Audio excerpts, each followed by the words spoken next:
All right, still ahead. Right now, as they're detaining this to Russia, as they're detaining this Wall Street Journal reporter.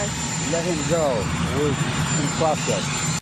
That was Joe Biden's, you might say, underwhelming response after Russia detained Wall Street Journal reporter Evan Gershkovich on spying charges. Evan is the first American reporter to be arrested on espionage charges in Russia since the Cold War.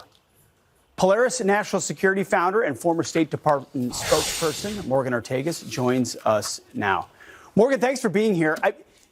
So an American reporter has been detained in Russia. Now, Russia doesn't believe in the free press. So are they accusing a journalist who's digging into what they're actually doing of being a spy? And what does that mean for his future? That's exactly what they're doing. What's really sort of shocking about the Russian behavior here is they're acting like a terrorist group, right? As you know very well, Pete, terrorist groups will take hostages to negotiate for political purposes. And this is one of the reasons, by the way, Pete, you'll remember Brittany Griner. Yep. I was very critical of how the administration negotiated and the concessions that they gave to give up Brittany. And so what you're seeing, and we're always glad to have an American home, but unfortunately what you're seeing is this is how this thuggish regime behaves. Now they know that they have a new bargaining chip.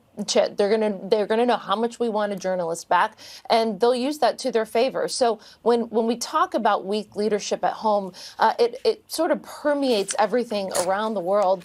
And the Russian leadership, Putin knows that they've got a great bargaining chip now, and they're going to continue to take people as long as they can try and get something that they want from the United States. You're exactly right about that. Morgan, I want to move real quick to another topic because the Heritage Foundation just released an important study. You were one of the folks involved in that study. Recommendations about how to minimize politicization in the military. It says eliminate DEI, improve readiness efforts. But one of the staggering figures from it is that 7 in 10 members of the military today have witnessed politicization in the military. You not only were a part of that report, you just came back from 3 months on active duty. Is this what we're seeing in our military today?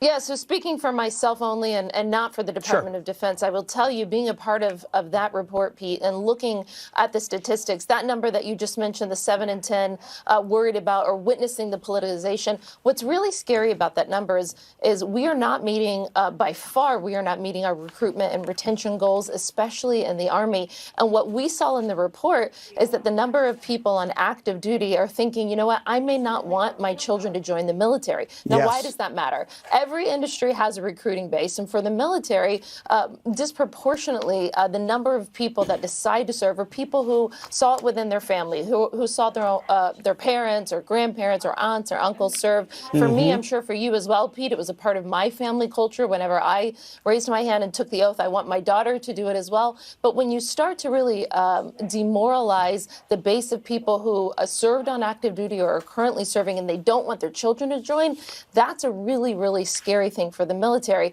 And I think it just shows, Pete, that we need to be ready to fight real wars, not culture wars, right? We need to be worried about what happens, like, can the Chinese Communist Party, can they sink an American aircraft carrier if we get into a fight over Taiwan, for example? But instead, we're worrying about all these other initiatives that don't impact readiness. And in fact, they could actually hurt readiness. You're exactly right. 2 findings from that report I want to highlight real quick, and then we got to go, from the Heritage Foundation. 41%, when asked what they were most concerned about, 41% of military members, reduction of physical fitness standards to promote equity. 41% an emphasis on diversity, equity, and inclusion. Nothing. It's not about readiness. It's about other things, and the military is seeing it, to your point. Morgan Ortagus, thank you so much. And thank you to the Heritage Foundation for doing it. You can check it out on their website. Morgan, thank you.